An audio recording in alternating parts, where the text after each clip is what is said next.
ಸ್ವಾಗತ.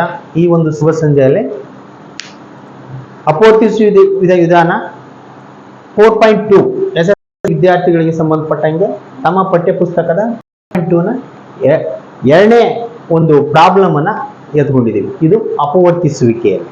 ಇಲ್ಲಿ ಅಪವರ್ತಿಸುವಿಕೆಯಲ್ಲಿ ಮಧ್ಯದ ಪದ ಪ್ಲಸ್ ಇದೆ, ಕೊನೆ ಪದ ಮೈನಸ್ ಇದ್ದಾಗ ಇಲ್ಲಿ ಏನ್ ಮಾಡ್ಬೇಕು, 2 6 12ರ ಅಪವರ್ತನವನ್ನ ನಾವು ಆಯ್ಕೆ ಮಾಡ್ಕೋಬೇಕು. ಗುಣಿಸಿದ್ರೆ -12 ಅಂತ ಆಗ್ಬೇಕು.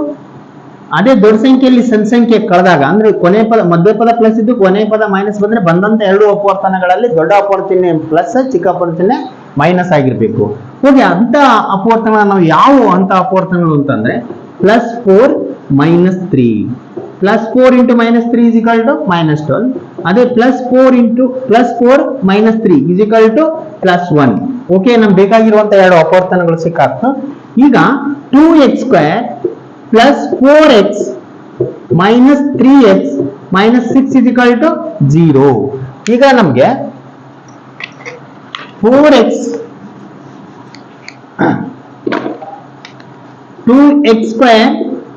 + 4x - 3x - 6 = 0. ಇವೆರಡು ಕಾಮನ್ ಆಗಿರೋದು 2x ಹೊರ ಬಂದಾಗ 2x ನಿಂದ 2x² ನಲ್ಲಿ 2x² ಗೆ 2x ನಿಂದ ಭಾಗಿಸಿದಾಗ x ಉಳಿಯುತ್ತೆ ಪ್ಲಸ್ 2 4. ಇಲ್ಲಿ 3 ಮತ್ತು 6 ಮಸ -3. ಆದ್ದರಿಂದ -3x ಗೆ -3 ದಿಂದ ಭಾಗಿಸಿದಾಗ x ಉಳಿಯುತ್ತೆ. ಮೈನಸ್ ಮೈನಸ್ ಅಂದ್ರೆ ಪ್ಲಸ್ 3 ಎಷ್ಟೇ 6 3 2 6.